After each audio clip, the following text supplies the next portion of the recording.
I've seen this image surface doing the rounds on social media, very sad. A 3-year-old Syrian boy by the name of Aylan Kurdi, dead on a beach in Turkey. Apparently, his 5-year-old brother died as well.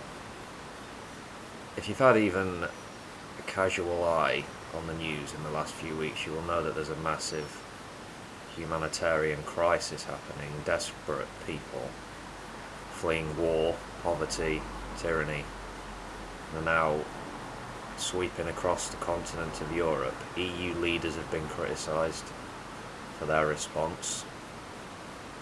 Our Tory government is being criticised here at home in the UK.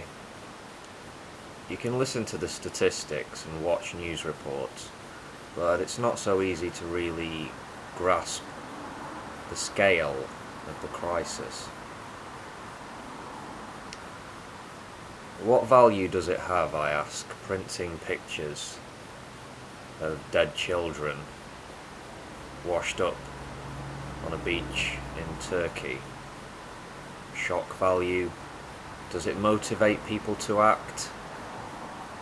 Does it force people to face reality? Shove their face into what's happening? What do you think?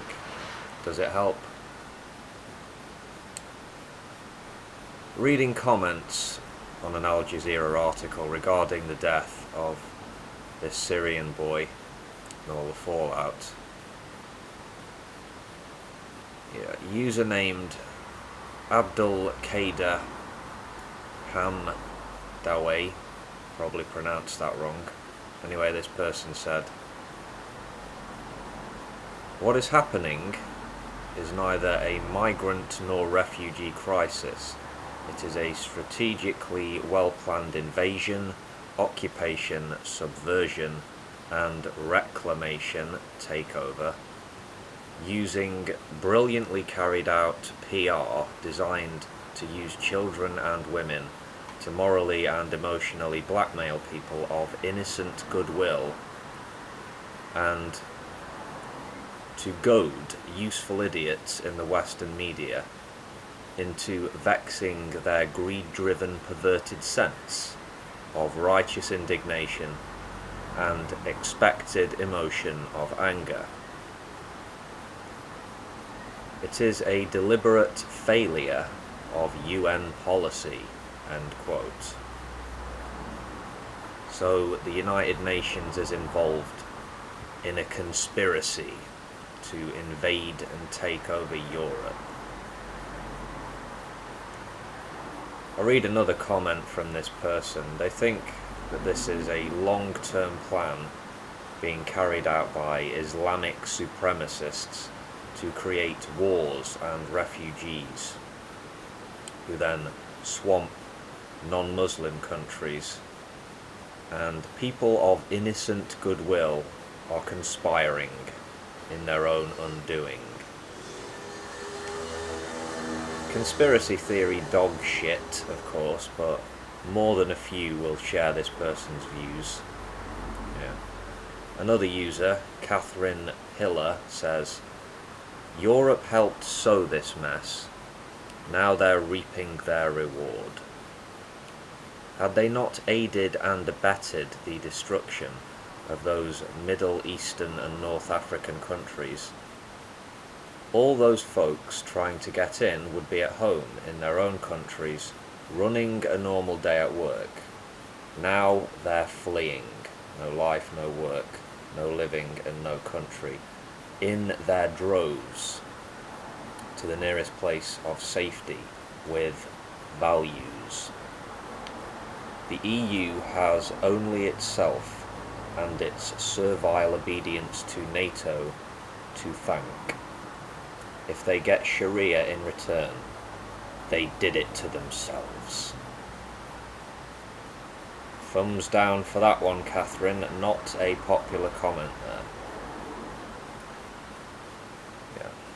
I see folks playing the blame game. It's the fault of Islam, this barbaric religion. or it's the fault of the West, the Western warmongers, the US and their European stooges. The reasons for conflict, instability, and cultural attitudes generally may not be immediately apparent.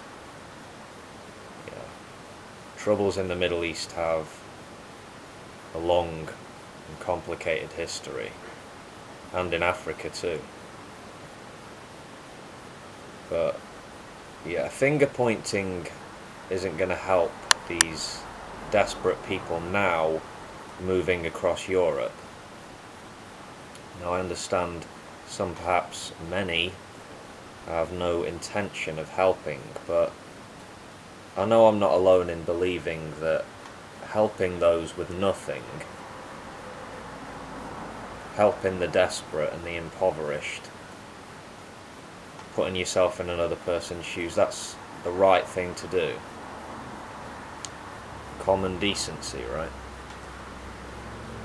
This is by no means an easy situation. Nations and peoples are being and will continue to be put to the test.